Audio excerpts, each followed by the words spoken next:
I've always found comfort in numbers. They don't stare, they don't judge, and they never lie. At Preston and Company, where I work as a senior financial analyst, the hum of computers and the rustle of reports are my lullaby. Here, surrounded by formulas and figures, I can almost forget the world beyond my spreadsheets. The world that looks at me and sees only the scar. It runs from my left cheek down to my neck, a jagged crimson reminder of the night everything burned. The night my childhood ended. Even after all these years, I avoid mirrors. I shave in half reflections, my eyes never meeting my own. The scar is more than a wound, it's a sentence I've been serving since I was 4 years old. That morning, sunlight filtered through the blinds of my office as the team gathered for our quarterly meeting. The glass walls reflected our polished table, our neat suits, our masks of professionalism. I kept my head down, reviewing the charts I'd spent all week perfecting. Then, as always, came the voice. "Man, Derek," the department's self-proclaimed comedian, muttered with a grin, "Lucas looks like he lost a fight with a flamethrower." A few quiet chuckles followed. I didn't look up. The boss was out of the room, so no one would stop it. They never did. My pen froze mid-sentence, but I didn't move. I'd learned long ago that reacting only gave them power. Still, my stomach twisted, and my mind dragged me backward, through years and smoke, to where it all began. I was 4 when the fire came. It was winter, and my mother, Evelyn Moore, had tucked me into bed early. I remember her singing softly from the kitchen, the smell of soup on the stove. Then, crackling. Shouting. The smell of smoke, the air turned thick and black. Flames crawled across the walls like hungry beasts. My mother's voice broke through the roar, "Lucas, stay down." I huddled under the blanket, clutching my teddy bear, my lungs screaming for air. Then I saw him, Alan Ward, a firefighter in heavy gear, breaking through the doorway like a ghost through the haze. He scooped me up, his breathing loud against my ear. The heat nipped at my skin, the world spinning in red and gold. When we burst outside, the cold grass met my face. My mother's voice was gone, she never came out. After that, everything blurred, sirens, hospitals, bandages.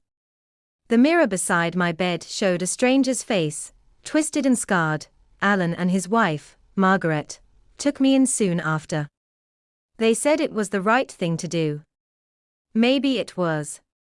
But their house was never a home. Alan was distant, treating me like a duty to fulfill. Margaret was worse, sharp-tongued, bitter. "You're lucky we didn't leave you there," she'd say whenever I made a mistake.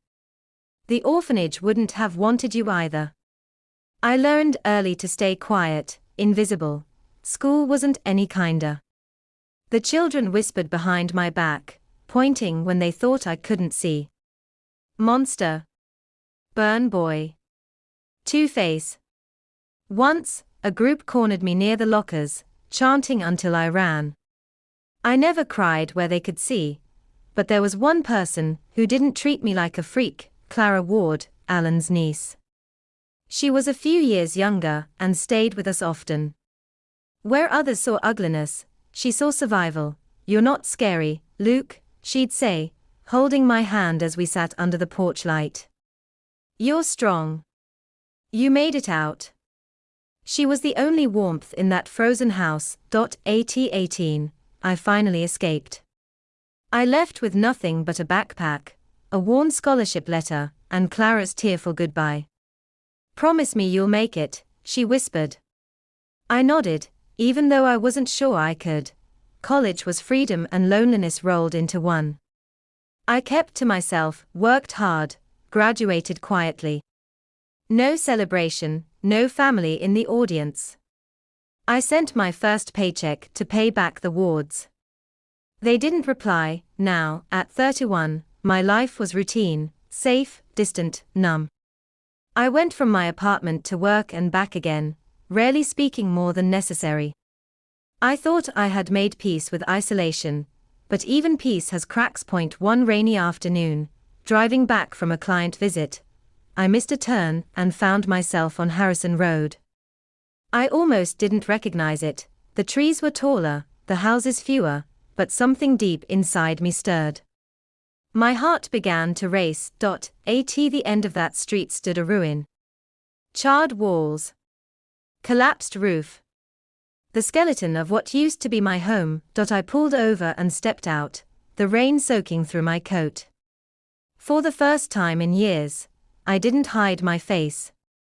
I just stood there, letting the drizzle sting my skin as memories burned anew. I walked through the overgrown yard, weeds brushing my legs. The scent of damp ashes lingered faintly, as if the fire never truly died. "I'm still here, Mom," I whispered.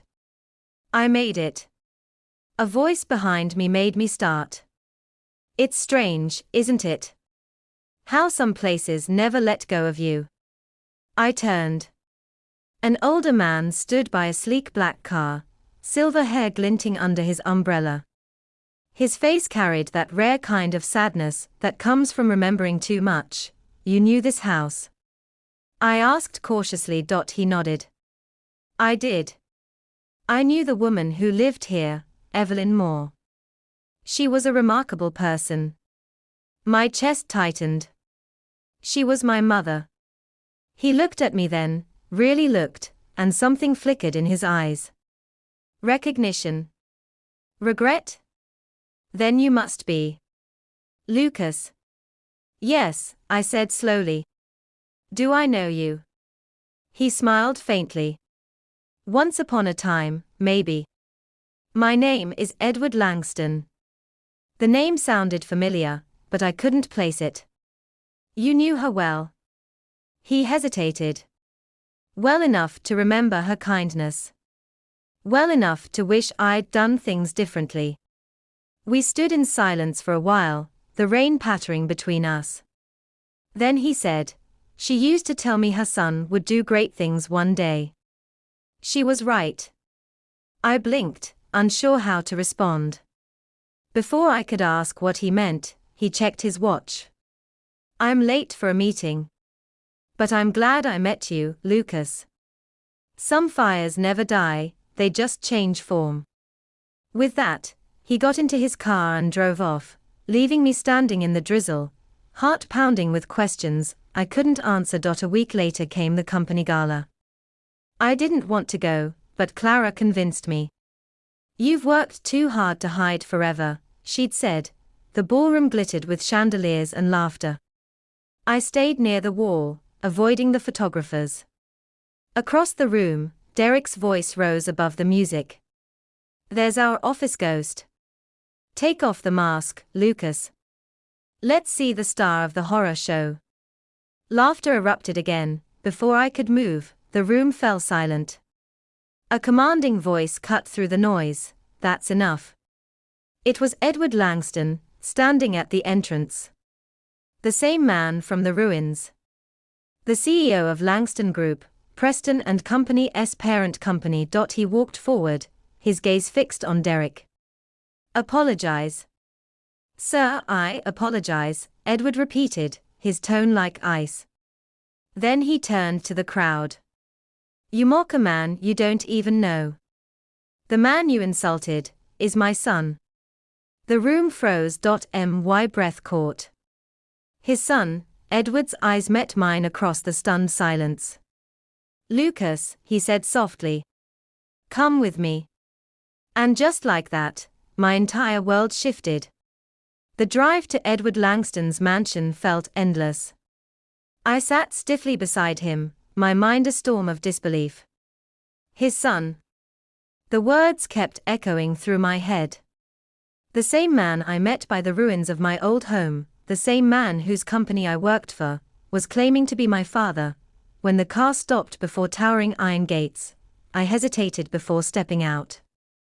The mansion loomed ahead, lit by 1,000 golden lights, yet it felt strangely cold. Inside, marble floors gleamed under crystal chandeliers. Portraits of smiling faces lined the hallway, his family. The one he'd built without me. He led me to a quiet study, dim and warm. 2 glasses of water sat on the desk. He didn't sit behind it like a businessman, but in front of me, like a man trying to be human again. Lucas, he said finally, voice trembling. My real name isn't Edward Langston. It's Edward Moore. Evelyn Moore was my wife, your mother. The words struck like thunder. He looked away, ashamed. When you were a baby, I was poor, a mechanic barely getting by. Then came a woman, wealthy, offering me work and status. The price was my pride, and my family. I thought I could walk away, earn enough, and return when life was better. But I didn't. His voice broke. I left her, Lucas. I left both of you. And when I heard about the fire, I thought you'd died. I carried that guilt for 27 years. I stared at him, every muscle trembling. So you left us for money? For comfort? He nodded. And I've paid for it every day since. When I saw you buy that old house, I thought I was seeing a ghost. Anger burned through me. You think showing up now changes anything?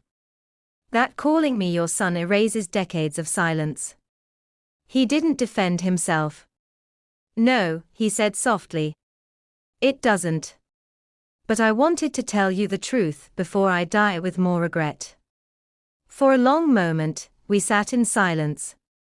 The fire in the hearth crackled faintly. Then I stood.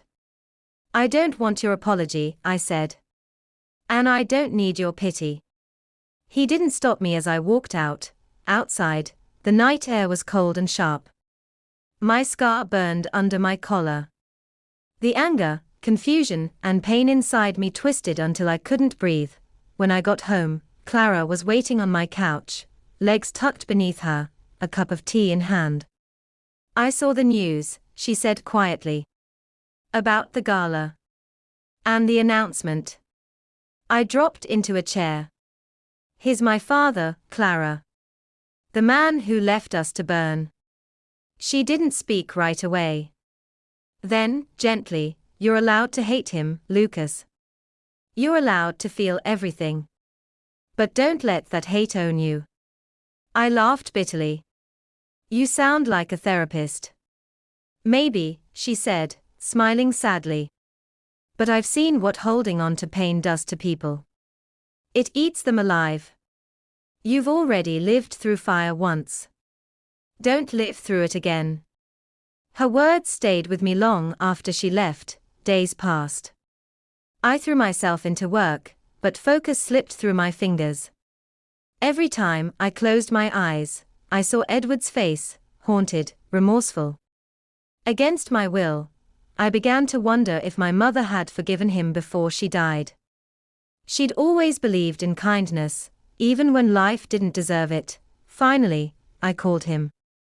We need to talk, I said. He sounded surprised but hopeful. Anytime. The next afternoon, I went to his office at Langston Group. The top floor was all glass and light, overlooking the city. He stood as I entered, smiling hesitantly. I'm not here for closure, I told him. I just need to understand. He nodded. I'll answer anything. Before he could speak, the door burst open. A man about my age stormed in, Nathan Langston, his younger son. His jaw was tight, his eyes full of anger. So it's true, he spat. You're bringing him here now. The charity case. Edward's voice hardened. Nathan, enough. No. You've given him everything, attention, the company's name, while I've worked beside you for years. And now this scarred stranger gets to be your son. My fists clenched, but I stayed silent. Edward stepped forward. He is my son. My firstborn. You have every right to be angry, Nathan, but not cruel. Nathan's face flushed red. You're ruining everything, father. Then he turned to me, eyes sharp. You'll never belong here. He stormed out, slamming the door. The silence that followed was deafening. I'm sorry, Edward said. He'll understand someday. I shook my head. You don't need to apologize for him. You already carry enough. He exhaled shakily. I don't expect forgiveness, Lucas. I only hope you'll let me be part of your life, even in small ways. I looked at him, really looked, this man who had once chosen ambition over love, now stripped of all pride. For the first time, I didn't see a villain. I saw a man who'd lost more than he'd gained. Maybe, I said slowly, we can start with honesty. His shoulders sagged in relief. That's all I ask. Over the next few months, we met often. Dinners, quiet talks, awkward pauses that slowly gave way to laughter. He told me stories about my mother, how she loved singing while baking, how she could never stay angry long. Sometimes I caught his eyes glistening mid-sentence point. One evening, over coffee, he asked, "What do you really want, Lucas? If money and pain didn't exist, what would you build?" I thought for a long moment. A place for people like me. A center for burn survivors, kids from broken homes. Somewhere they don't have to hide. He smiled, the kind that comes from pride rather than pity. Let's build it together. And we did. By the end of the year, Evelyn House opened its doors, a warm, sunlit space filled with laughter, therapy sessions, and second chances. Clara joined as a volunteer nurse, her joy contagious. At the opening ceremony, cameras flashed, and for the first time in my life, I didn't hide my face. I stepped up to the podium, the scar visible under the lights. I used to believe this, I said, touching it lightly, was proof that I was broken. But it's proof I survived. Pain doesn't define us, what we do with it does. Applause thundered through the hall. I spotted Edward in the front row, tears streaking his cheeks. Clara squeezed my hand, whispering, she'd be proud. That night, I stood outside the center, the city lights reflecting off the river. The wind was soft, almost like a whisper. For the first time, the scar didn't burn. It simply was. I realized then that forgiveness wasn't a gift for the one who hurt you. It was freedom for the one who survived. I tilted my head to the stars and said quietly, I forgive you, Dad. And I forgive myself, too. The night air was still. The world didn't change, but something inside me did. The fire that had once destroyed my life no longer consumed me, it lit the path forward.